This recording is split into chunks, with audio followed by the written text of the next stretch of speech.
Welcome back. आप देख रहे हैं एटी मनी बनो अपना फाइनेंस मिनिस्टर। मैं हूं आपके साथ कविता थपलियाल और हमारे अगले मेहमान हमारे साथ जुड़ गए हैं ऑप्टिमम मनी मैनेजर्स के एमडी पंकज मटवाल और शेरखान बाय बीएनपी पारिबा के गौतम कालिया। आप दोनों का स्वागत है हमारी इस पेशकश में। और दर्शकों के हम सवाल लें उससे पहले एक ख़ास मामले पर आज हम बात करने वाले हैं, जहाँ पर डीमैट अकाउंट या डीमैट खाता धारक की मृत्यु के बाद इस खाते को कैसे ट्रांसफ़र करना चाहिए। खाता तो खैर अगर ट्रांसफ़र नहीं होता है तो उसमें मौजूद सिक्योरिटीज़ को कैसे आपको ट्रांसफ़र करना चाहिए। ये कुछ पेचीदगियां हैं जो लोगों को समझ में नहीं आती हैं और लोग जब ज़रूरत पड़ती है तो समझ ना होने की वजह से कई बार गलत दिशा की ओर निकल जाते हैं, गलत गाइडेंस उनको मिल जाती है। तो आज थोड़ा इस टेक्निकलिटी को हम समझते हैं। तो पंकज जी, ये सबसे पहले बहुत ज़रूरी है कि आप नॉमिनी न सिर्फ डीमैट अकाउंट खोलते वक्त बल्कि कोई भी निवेश विकल्प को आप जब चुनते हैं या उसमें पैसे डालना शुरू करते हैं, खाता खोलते हैं, नॉमिनी नियुक्त करना कितना ज़रूरी है और ये कितनी बड़ी गलती है अगर नहीं की है तो। नमस्कार। बिल्कुल सही कहा आपने कि नॉमिनेशन बहुत ही जरूरी है, चाहे कोई भी इन्वेस्टमेंट हो। और साथ ही ये भी जरूरी है कि नॉमिनी अगर कभी अपडेट करने की जरूरत हो नॉमिनेशन तो वो भी करना चाहिए, क्योंकि मैंने पर्सनली ऐसा देखा है कि इन्वेस्टमेंट करते समय कई बार मतलब पहले तो ऐसा भी होता था कि नॉमिनेशन नहीं भी करते थे, लेकिन अब तो ये मैंडेटरी हो गया है ऑलमोस्ट सभी जगह पर कि नॉमिनेशन करना होता है। तो इस केस में नॉमिनी बना तो दिया जाता है, लेकिन बाद में कई बार ऐसा होता है कि नॉमिनी की मृत्यु हो गई या ऐसा कोई भी कारण हो सकता है, लेकिन नॉमिनेशन अपडेट नहीं होता। तो इनवैलिड नॉमिनेशन का मतलब यही हुआ कि नॉमिनेशन नहीं है। दूसरी बात, आजकल बहुत से लोग ऑनलाइन डीमैट अकाउंट खोलते हैं और ऑनलाइन डीमैट अकाउंट खोलते समय नॉमिनी मैंडेटरी नहीं होता है और हो भी नहीं पाता है। मतलब आप अकाउंट खोलिए ऑनलाइन, आप ऑनलाइन ही केवाईसी कर लीजिए, लेकिन नॉमिनेशन करना है तो आपको फिजिकल फॉर्म भर के और उसे बाय पोस्ट बाय कोरियर भेजना होता है। एग्जाम्पल जीरोधा की मैं बात कर लूँ तो आपका अकाउंट तो खुल जाता है ऑनलाइन, लेकिन आपको नॉमिनेशन प्रिंट आउट लेके फिजिकल फॉर्म पर साइन करके उसे भेजना होता है। लेकिन ये कई बार लोग चूक जाते हैं और फिर जब कभी ऐसी स्थिति आ जाए कि जो अकाउंट होल्डर है उसकी मृत्यु हो जाए तो उस केस में बहुत ज़्यादा तकलीफ हो सकती है।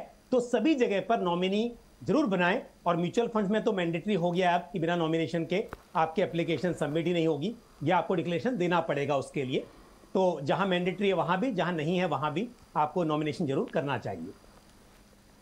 गौतम, अभी हमें ये समझाएं कि अगर डीमैट अकाउंट होल्डर की डेथ हो जाती है तो ऐसे में अगर नॉमिनी है तब कैसे सिक्योरिटी ट्रांसफर हो और अगर नॉमिनी नहीं है तब कैसे सिक्योरिटी ट्रांसफर हो। दोनों में प्रोसेस तो सेम ही होता है। अच्छा। बट यही है कि पेपर वर्क जो होता है वो ज़्यादा हो जाता है जब नॉमिनी ना हो। थोड़ा सा आसान हो जाता है जब नॉमिनी प्लेस में हो, क्योंकि एक तो प्रूफ ऑफ डेथ देना पड़ता है और एस्टैब्लिश करना पड़ता है। हेलो जी, आपकी आवाज़ आ रही है। ओके। तो एक तो प्रूफ ऑफ डेथ एस्टैब्लिश करना पड़ता है डेथ सर्टिफिकेट से। फिर अगर नॉमिनी नहीं है तो आपको ये दिखाना पड़ता है कि आप लीगल एयर हैं। तो लीगल एयर के लिए आपको कोर्ट से डॉक्यूमेंट की रिक्वायरमेंट होती है, फिर ही ट्रांसमिशन हो सकता है, पॉसिबल है। और जो दूसरी बात है, जब आपके पास नॉमिनी है तब आपको अपना आईडी प्रूफ देना पड़ता है दिखाने के लिए कि आप ही वो हैं जिनके अगेंस्ट नॉमिनेशन बनाया गया था। आपका सिग्नेचर मैच होना चाहिए, आपका जो केवाईसी स्टैंडर्ड डॉक्यूमेंट्स होती है वो होती है। तो with nominee and without nominee में मेन डिफरेंस तो यही है कि आपको ये एस्टैब्लिश करना है कि आप ही लीगल एयर हैं। और लीगल एयर एस्टैब्लिश करने के लिए फिर कोर्ट से डॉक्यूमेंट्स मंगवाने पड़ते हैं, जिसमें और टाइम लग सकता है और मेहनत लग सकती है, क्योंकि विल का भी इशू हो सकता है। वहाँ पे कोई कॉन्टेस्ट भी कर सकता है कि ये जो वेल्थ जो आपकी डीमैट में पड़ी है वो किसी और की है, you are the sole and legal heir, या इट इज स्प्लिट। तो उस सब में और टाइम लग सकता है, वो सब चेक्स करने पड़ते हैं और इसलिए टाइम ज़्यादा लगता है। इसलिए पहले ही अगर नॉमिनी कर दे तो ज़्यादा इम्पोर्टेंट है। पंकज जी, अब मान लीजिए आपने जॉइंट अकाउंट खोल रखा है और जिनके साथ आपने खोला है अगर उनकी मृत्यु हो जाए तब तो ये ट्रांसफ़र ऑटोमेटिकली आपके खाते में हो जाएगा, पर अगर कोई भी जॉइंट अकाउंट होल्डर जीवित नहीं रहते हैं, मृत्यु हो जाती है, तब ये कैसे ट्रांसफ़र होती हैं सिक्योरिटीज़? बिल्कुल कविता, देखिए यहाँ पर कभी भी कोई नाम चेंज नहीं होता है, पहली बात ये है। तो आपको अलग से अकाउंट तो ओपन करना होगा। जैसा कालिया जी बता रहे थे अभी कि अगर नॉमिनेशन है तो उस केस में जो भी नॉमिनी का नाम एग्जैक्टली सेम जो अभी डीमैट अकाउंट है उसके अंदर जो नॉमिनी का नाम है उसी नाम से अकाउंट होना चाहिए, तभी सिक्योरिटीज ट्रांसफर हो पाएंगी।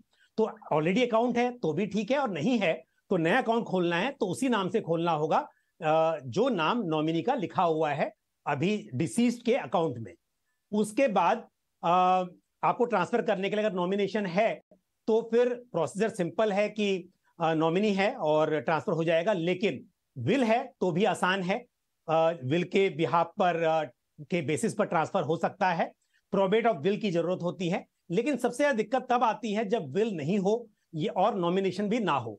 तब फिर अब तो खैर सेबी ने थोड़ा सा आसान कर दिया है, अगर फिजिकल फॉर्म में शेयर्स हैं तो 5 लाख के तक की लिमिट कर दी है कि विदाउट सक्सेशन सर्टिफिकेट ट्रांसमिशन हो सकता है, और अगर डीमैट फॉर्म में है तो 15 लाख तक अगर लिमिट है टोटल शेयर्स की वैल्यू है तो विदाउट सक्सेशन सर्टिफिकेट वो ट्रांसमिट हो सकते हैं। लेकिन अगर वैल्यू ज्यादा है तो उस केस में फिर आपको सक्सेशन सर्टिफिकेट के लिए अप्लाई करना होगा। और मैं बता दूं ये बहुत ही मतलब कॉम्प्लिकेटेड प्रोसेस है, क्योंकि टाइम बहुत लगता है। कोर्ट में आपको मालूम है कि कोई भी केस हो तो वहां पर अपना नंबर आने में बहुत टाइम लग जाता है। तो इसके लिए होता ही है कि एक तो खर्चा भी बहुत होता है, आपको कोर्ट फीस उसकी भरनी होती है टोटल वैल्यू के हिसाब से, फिर जो एडवोकेट है उनकी फीस है, और पूरे प्रोसीजर में जो टाइम लगता है करीब करीब स्टेट वाइज ये डिपेंड करता है, लेकिन फिर भी 1 साल तक का टाइम लग जाता है। तो इसके लिए सक्सेशन सर्टिफिकेट की नौबत ना आए उससे अच्छा है कि हर व्यक्ति को नॉमिनेशन तो करना ही चाहिए, और टाइम टाइम पर जब जरूरत हो उसको अपडेट भी करना चाहिए, और हो सके तो विल हो। बट जैसा मैंने कहा कि अगर सब नहीं है तो तरीका यही है कि सक्सेशन सर्टिफिकेट लेकर आइए कोर्ट से, आप हाई कोर्ट से आपको मिलेगा, और उसके बेसिस पर फिर आप शेयर्स को ट्रांसफर कर पाएंगे। नाम सेम होना चाहिए जिस अकाउंट में ट्रांसफर करने हैं, और किसी व्यक्ति, कई बार सवाल ये भी आता है कि ऐसा ना कर दे कि हम बेच दें, कि हमारे जो डिसीज्ड मेंबर है उनके अकाउंट में शेयर्स को बेच दें, तो ये प्रैक्टिकली पॉसिबल नहीं है। आजकल कई बार लोग सवाल ये भी पूछते हैं कि ऑनलाइन है, मेरे पास पासवर्ड है, तो क्या मैं ऐसा कर सकता हूं? वो भी गलत होगा, क्योंकि जिसका अकाउंट है उसकी डेथ हो गई है, तो भले ही आपके पास उसका पासवर्ड किसी वजह से हो भी फैमिली मेंबर के पास, तो भी ऐसा करना सही नहीं है।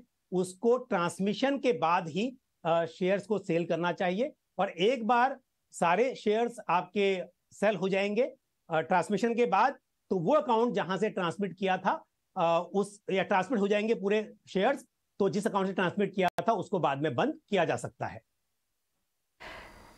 चलिए, अब इस स्थिति में बहुत ज़रूरी है कि नॉमिनी हो। पंकज जी, अगर नॉमिनी नहीं होता है तो ये मामला कितना लंबा हो जाता है, और क्या कोर्ट के पास जाने की भी नौबत आ जाती है? खर्च कितना होता है? डॉक्यूमेंट्स तो खैर आपके पास होने चाहिए, अगर डॉक्यूमेंट्स नहीं है तब ये प्रोसेस और लंबा हो जाता है। तो ओवरऑल नॉमिनी नहीं होने की स्थिति में कितना खर्च और कितना समय और क्या क्या डॉक्यूमेंट्स, और नॉमिनी अगर है तो कितना खर्च और कितना समय इस पूरे प्रोसेस में?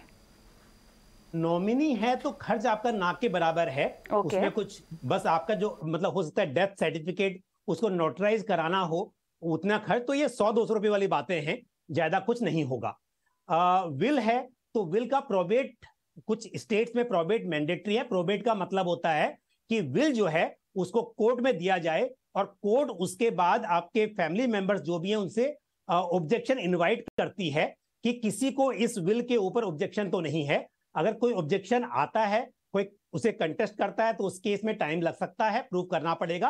अदरवाइज उसका प्रोबेट मिल जाता है। प्रोबेट का मतलब जो विल है उसको कोर्ट ने सर्टिफाई कर दिया कि इस विल पर किसी भी फैमिली मेंबर को कोई आपत्ति नहीं है। अब आता है कि विल भी नहीं है, तो उस केस में जैसा मैंने अभी पहले भी कहा था कि उस केस में सक्सेशन सर्टिफिकेट जरूरत पड़ती है। सक्सेशन सर्टिफिकेट का मतलब यह होता है कि आप जो भी वारिस हैं वो कोर्ट में अप्लाई करेंगे कि मैं इस व्यक्ति का वारिस हूं, या एक से ज्यादा भी वारिस हो सकते हैं, तो उसके लिए कोर्ट में अप्लाई करेंगे। उसके लिए स्टैंप ड्यूटी पे करनी पड़ती है। स्टैंप ड्यूटी जो है वो पूरी वैल्यू की 2.5% से लेकर और 7% तक हो सकती है। स्टेट वाइज ये डिफर करती है, जिस स्टेट का मामला है वहां पर, लेकिन कम से कम 2.5% की तो आपको कोर्ट फीस देनी होती है, वो एक खर्च है। उसके अलावा वकील की जो फीस होती है, यूजुअली छोटा भी केस है तो उसमें कम से कम 50,000 रुपया एडवोकेट नॉर्मली एक फीस चार्ज करते ही हैं। और समय जो लगता है वो, जैसा मैंने कहा, कि करीब करीब 6 महीने से साल भर का टाइम लग जाता है इस पूरे प्रोसेस को कंप्लीट करने में, जब तक कोई ऑब्जेक्शन ना आए तब। ऑब्जेक्शन आया तो फिर सालों साल भी लग सकते हैं। तो समय मैंने बताया। जहां तक पैसे का सवाल है, तो वैल्यू का कम से कम 2.5% उतनी कोर्ट फीस स्टैंप होगी, और स्टेट वाइज ये ज्यादा भी हो सकती है। तो आप ये चलिए कि अगर आपका वैल्यू कुछ 20 लाख 25 लाख की भी है, तो कम से कम 2 लाख 3 लाख रुपया आपका खर्च हो जाएगा उसके ऊपर। ऑलराइट, चलिए, तो यहाँ पर विस्तार से हमने आपको ये पूरी प्रक्रिया जो है वो समझा दी है, और बेहतरीन विकल्प और फैसला आपके लिए ही होगा कि अपने तमाम आर्थिक निवेश विकल्पों में आप एक नॉमिनी की नियुक्ति कर लें, ताकि बाद में जब प्रोसेस करने के लिए चीज़ें जाए तो किसी को कोई दिक्कत ना आए और ये प्रोसेस लंबा ना खिंच जाए। बहरहाल शो को आगे बढ़ाते हैं। आरपी सिंह साहब हमारे साथ फोन लाइन पे हैं, जो कि पंकज जी से सवाल पूछना चाहते हैं। नमस्कार सर, कैसे हैं? नमस्कार कविता जी, मैं एकदम ठीक हूँ, फाइन हूँ। बहुत बढ़िया सर। मेरी आवाज आ रही है? जी बिल्कुल, आपकी आवाज आ रही है। तो आपका सवाल हमारे पास है, दरअसल आप 3 फंड में कर रहे हैं 20,000 रुपए की SIP, है ना? SBI ब्लू चिप है, LNT का मिड कैप है, और टाटा इक्विटी PE फंड है सर। बिल्कुल ठीक है। मुझे ये बताएं कितने साल तक आप इस निवेश में बने रहना चाहते हैं? देखिए, मुझे करीब करीब 4.5 साल हो रहे हैं। ये मैं 10 साल तक कंटिन्यू करना चाहता हूँ। 10 साल और कंटिन्यू करना चाहते हैं, तो निवेश को बढ़ाएंगे क्या? Total 10 year. अच्छा, टोटल 10 ईयर्स, ओके। तो निवेश को बढ़ाने का इरादा नहीं, जो चल रहा है वही कंटिन्यू करेंगे। चलिए ठीक है। पंकज जी बताएं। तो इस हिसाब से मतलब सिंह साहब आपके पास 6 से 8 साल हैं, जैसे कि आपने 18 से स्टार्ट किया था पहला इन्वेस्टमेंट, आप बोल रहे हैं सब मिला के 10 साल। तो उस हिसाब से मैं आपको कहूंगा कि जो आपके पास लार्ज कैप फंड है SBI ब्लू चिप फंड, उसमें आप बने रहें और SIP को कंटिन्यू करें। एक अच्छा लार्ज कैप फंड है। और साथ ही आपके पास जो मिड कैप फंड है LNT मिड कैप फंड, उसकी परफॉर्मेंस काफी टाइम से खराब चल रही है, और उसके पोर्टफोलियो पे अगर ध्यान दें तो मुझे ऐसा लगता है कि थोड़ा उसमें समय लगेगा सुधरने में। तो बेहतर होगा कि आप वहां पर अपनी SIP बंद कर दें। काफी टाइम से मतलब जो उसका बेंचमार्क है उसको भी स्कीम बीट नहीं कर पा रही है, और इस वक्त में पोर्टफोलियो को मैंने काफी एनालाइज किया हुआ है। तो सलाह ये होगी कि वहां से निकलकर अगर आप मोतीलाल ओसवाल मिड कैप या फिर निप्पॉन इंडिया ग्रोथ फंड, इनमें से किसी मिड कैप फंड में चले जाएं तो बेहतर होगा। और साथ ही जो आपके पास टाटा इंडिया PE फंड है, ये एक वैल्यू ओरिएंटेड फंड है। इस फंड में आप बने रह सकते हैं, कोई प्रॉब्लम नहीं है। तो वैल्यू ओरिएंटेड फंड है, इसमें आप बने रहें। तो एक मिड कैप फंड से आपको मेरे हिसाब से निकलना चाहिए, बाकी आप कंटिन्यू कीजिए। अमाउंट आप बोल रहे हैं कि फिलहाल बढ़ाने का आपका प्लान नहीं है, तो इनके साथ में आप चलते रहिए, पर मौका मिले तो जरूर इन्वेस्टमेंट उनको बढ़ाना चाहिए ताकि आपको और बड़ी राशि मिल सके। All the best to you. चलिए आगे बढ़ते हैं, और अगले दर्शक नीरज कुमार हमारे साथ क्या फोन लाइन पर हैं। नीरज कुमार जी नमस्कार सर, आपको मेरी आवाज आ रही है? जी आ रही है आवाज। ओके, आपने 8 फंड्स में पैसे लगाए हुए हैं ना? 15,000 रुपए की आपकी SIP चल रही है? जी जी बिल्कुल। ओके, आपको पोर्टफोलियो छोटा करना है, आपको 3 से 4 फंड का पोर्टफोलियो बनाना है ना? बिल्कुल बिल्कुल। ठीक है, गौतम बताएं क्या बदलाव? नीरज जी, आपकी जो Canara Robeco blue chip equity fund है उसमें आप सिर्फ जारी रखिए। मेरे एसेट इमर्जिंग ब्लू चिप में जारी रखिए, PGIM India mid cap opportunities में जारी रखिए, पराग पारिक फ्लेक्सी कैप में जारी रखिए, और टाटा डिजिटल इंडिया फंड में जारी रखिए। दूसरे जो स्कीम्स है आपके एक्सेस ब्लू चिप और एक्सेस ग्रोथ अपॉर्चुनिटीज फंड, ये दोनों फंड का जो आप मूल्य डाल रहे हैं 1,000 का, वो आप Canara Robeco blue chip fund में डालना शुरू कर दीजिए। और महिंद्रा मैन्यू मल्टी कैप बढ़त योजना फंड जो है वो आप पारंपरिक फ्लेक्सी कैप में वो मूल्य डालना शुरू कर दीजिए। तो ये आप कर देंगे तो आपके पास फिर 5 फंड होने चाहिए। चलिए नीरज जी, कोई सवाल पूछना चाहते हैं आप गौतम को? जी, मैं ये पूछना चाहता हूँ कि जो बात उन्होंने बताई एक बार फिर से वो रिपीट कर दें। फंड्स के नाम दरअसल हमारे ये शो में हम यूट्यूब पर डालते हैं ये शो, तो उसमें से अगर आपने मिस कर दिया है तो आप वहां से नाम जो है वो नोट डाउन कर सकते हैं। बहुत बहुत धन्यवाद नीरज जी सवाल अपना भेजने के लिए। साकेत शर्मा हमारे साथ फोन लाइन पर हैं। जी नमस्कार सर। नमस्कार। नमस्कार। ओके, तो आपकी उम्र 25 साल की है जी। और ये आपका पहला निवेश है? जी जी जी। एक्सिस लॉन्ग टर्म इक्विटी में आपने टैक्स बचाने के लिए पैसे डाले हुए हैं? हाँ, 2 साल, मतलब 1 लाख 2 साल डाले हैं पिछले लास्ट 2 ईयर्स में। ठीक है, एनपीएस में आपका निवेश चल रहा है, आपको 10,000 से अपनी एसआईपी बढ़ानी है। ये अक्टूबर 2021 से आप किस फंड में लगा रहे हैं पैसा? ये एक्सिस ब्लू चिप में। एक्सिस के ही ब्लू चिप में आप लगा रहे हैं 1,000 रुपए? हाँ हाँ। चलिए, तो अपने निवेश को जब बढ़ाएंगे तो कितने साल तक रखेंगे? ये तो लास्ट तक चलेगा, मतलब 60 ईयर्स तक, मतलब 30-35 ईयर तक। चलिए बहुत बढ़िया। आप और बीच बीच में और बढ़ाते रहेंगे जैसे जैसे सैलरी बढ़ेगी तो। बहुत बढ़िया, बहुत बढ़िया। अब तक आपने अपनी वैसे कोई गोल प्लानिंग की है? नहीं, अभी तो कोई नहीं गोल प्लानिंग की है। चलिए, अच्छा जी। अभी तो अनमैरिड ही हूँ मैं। हाँ हाँ। अभी 1-2 साल में शादी का प्रोग्राम है। अच्छा, चलिए बहुत बढ़िया। पंकज जी, अच्छा है इन्होंने इन्वेस्टमेंट की तो शुरुआत कर ली है, लेकिन बहुत ज़रूरी है कि केवल एसआईपी ही ना करते रहें, अपने निवेश को एक गोल दें, एक लक्ष्य दें, ताकि सही समय पर जब इनको पैसों की ज़रूरत हो तो पता हो कि इनके पास इतने पैसे इकट्ठा हो पाए हैं या नहीं हो पाए हैं। बताएं। कविता, बिल्कुल सही कहा आपने। साकेत जी, देखिए आप 25 साल की उम्र में आप निवेश कर रहे हैं और 2 साल से करते आ रहे हैं, तो बहुत बहुत बधाई आपको। जल्दी शुरुआत की है, इसका फायदा आपको जरूर मिलेगा। दूसरी बात यह है कि जहां तक axis long term equity fund का सवाल है, ये एक टैक्स सेविंग फंड है, यानी कि ELSS है, तो यहाँ पर 3 साल का लॉक इन होता है। हालांकि आपको अगली बार निवेश करना ऐसा जरूरी नहीं है, लेकिन जो निवेश किया है उसको 3 साल पूरा करना जरूरी होता है। और इस फंड की परफॉर्मेंस कुछ समय से अच्छी नहीं है।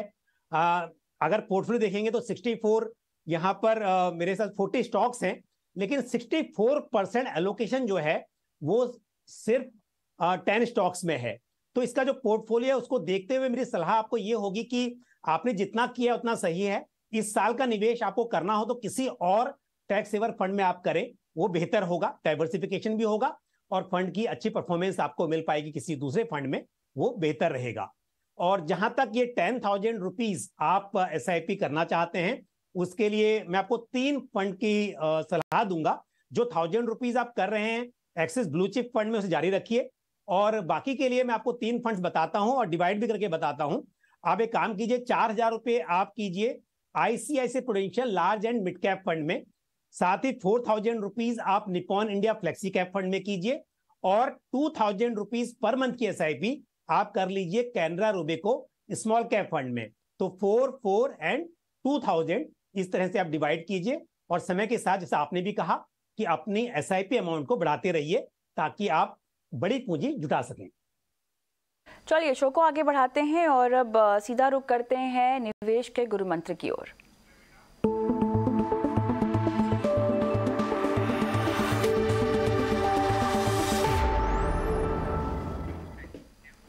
बताएं गौतम, आपका गुरु मंत्र क्या है निवेश का आज? जी, गुरु मंत्र ये है कि अगर आप लॉन्ग टर्म इन्वेस्टर हैं तो शॉर्ट टर्म ट्रेडर जैसे काम ना करें। मैंने अपने एक्सपीरियंस में बहुत देखा है लोगों को जो इन्वेस्ट करते हैं और जब शुरू में इन्वेस्ट करते हैं तो सोचते हैं कि 5-10 साल के लिए करेंगे या 15-20 साल के लिए करेंगे, मगर फिर 6 महीने 1 साल के बाद वो ट्रेडिंग स्ट्रेटेजीज ले आते हैं अपने पोर्टफोलियो पे। उससे उनका फायदा नहीं होता है, ज्यादातर नुकसान ही होता है। तो अगर आप इन्वेस्टर है, लॉन्ग टर्म इन्वेस्टर है, तो उसी की तरह बिहेव करें आप। पंकज जी। कविता, देखिए इन्वेस्टमेंट में कुछ बिहेवियरल बायसेस होते हैं जिसकी वजह से इन्वेस्टर्स वेल्थ क्रिएट नहीं कर पाते हैं, और ऐसे में कई बार देखा गया है कि कुछ इन्वेस्टर्स जब मार्केट में रैली होती है, पहले तो इन्वेस्टमेंट करते नहीं, जब रैली होती है तो उनको लगता है कि आप कहीं छूट ना जाएं। होना ही चाहिए कि आपको शुरुआत में इन्वेस्टमेंट करना चाहिए जब मार्केट नीचे हो, लेकिन ये फियर ऑफ मिसिंग आउट जो हम बोलते हैं फोमो, उसकी वजह से जब मार्केट में बहुत तेजी आ चुकी होती है उसके बाद एंट्री करते हैं और फिर नुकसान कर बैठते हैं। तो ध्यान रहे कि इमोशनल बायसेस नहीं होने चाहिए, आप थॉरोली रिसर्च करें और उसके बाद ही इन्वेस्टमेंट करें। लेकिन ऐसे सोच के कि आप कहीं बस मिस हो गई है तो वो सोच के गलती ना करें, अदरवाइज मार्केट ऊपर जाएगा पर आप पैसा नहीं बना पाते हैं। तो बस ये सजेशन है कि सोच समझकर निवेश करना चाहिए। ऑलराइट, चलिए आगे बढ़ते हैं और अगला सवाल पवन भाटिया साहब का है। फोन लाइन पर हमारे साथ है नहीं, लेकिन गौतम, इनकी उम्र 50 साल की है और 3 फंड्स में पैसे लगा रहे हैं। लगभग 15,000 रुपये की SIP, एक्सिस ब्लू चिप है, एक्सिस का फोकस 25 है और निप्पॉन इंडिया स्मॉल कैप है इनके पास। रिटायरमेंट के लिए 1 करोड़ का लक्ष्य है इनका और मुझे ये नहीं पता कि क्या वो इसी पोर्टफोलियो से रिटायरमेंट का कॉर्पस जमा करना चाहते हैं या इसके अलावा भी और कोई निवेश है, उसकी जानकारी मेरे पास नहीं है। गौतम, फिलहाल फंड कैसे हैं, निवेश कितना बढ़ाने की जरूरत है? जी, तो भाटिया साहब को मैं ये बोलूंगा कि आपका जो निवेश 15,000 का है वो कम है। 10 साल में आपका 1 करोड़ नहीं बनेगा, तो उसमें आपको पैसे बढ़ाने पड़ेंगे। महीने का आपको कुछ 30,000 के आसपास डालना पड़ेगा टोटल, फिर जाके आपका बनेगा और हर साल 10% से बढ़ाना पड़ेगा। दूसरा ऑप्शन ये है कि आप 30,000 और डाल दो अभी से ही, तो वो शायद मुश्किल हो, तो आप ऐसे करिए 16,500 और डाल दीजिए। मैं आपको जरा फंड्स बता देता हूँ। आपका एक्सिस ब्लू चिप फंड जो है वो आप जारी रखिए। एक्सिस फोकस 25 जो है वो आप शिफ्ट कर लीजिए ICICI prudential balanced advantage fund में, क्योंकि डायनामिक एसेट एलोकेशन स्कीम का एलोकेशन मैं सजेस्ट कर रहा हूँ। Nippon India small cap fund जो जिसमें आपका 10,000 जा रहा है, वो आप बहुत ज्यादा कॉन्सेंट्रेटेड है, स्मॉल कैप कैटेगरी में रिस्क ज्यादा है, तो आप फ्लेक्सी कैप स्कीम देख सकते हैं, जैसे Canara Robeco emerging equities fund हो गया। तो ICICI prudential blue chip fund में एक फ्रेश सिप स्टार्ट करिए आप 7,500 का। HDFC large and mid cap में आप एक फ्रेश सिप स्टार्ट करिए 4,500 का, और Canara Robeco emerging equities fund में 4,500 और डालिए। तो आपका जो 15,000 चल रहा है वो मैंने आपको बता दिया कहाँ पे शिफ्ट करना है, कौन सा कंटिन्यू रखना है। ये जो 3 सिप नए हैं उसमें 16,500 आपका जाएगा, तो आपका टोटल 31,500 महीने का जाना चाहिए। और हर साल आप इसको 10% से बढ़ाइए, फिर जाके 12% के रेट पे आपका 1 करोड़ टच हो जाएगा 60 की एज पे। भाटिया जी, ये आपके लिए सलाह, और अगर आप अभी सलाह नहीं सुन पाए हैं तो हमारा ये शो YouTube पर भी जाता है। चैनल के YouTube पर जाइए और ईटी मनी बनो अपना फाइनेंस मिनिस्टर के सारे शोज आप वहाँ पर देख सकते हैं। बहरहाल समय खत्म हो गया है, लेकिन बहुत बहुत धन्यवाद पंकज जी आपका, गौतम आपका, समय निकाला दर्शकों की फाइनेंशियल प्लानिंग आज की है। मुझे भी इजाज़त दें, लेकिन जाते जाते आपको एक नंबर के साथ छोड़ जाते हैं। ये हमारा एक्सक्लूसिव व्हाट्सएप नंबर है और इस नंबर पर आप अपने सवाल हम तक पहुँचा सकते हैं। Financial planning, mutual fund, insurance, credit card, loan, crypto currency, tax, कोई भी सवाल हो, अपने सवाल को अपने नाम के साथ इस नंबर पर आप भेज दीजिए और हम कराएंगे आपकी लाइव फाइनेंशियल प्लानिंग हमारे शो पर। दीजिए इजाजत, नमस्कार।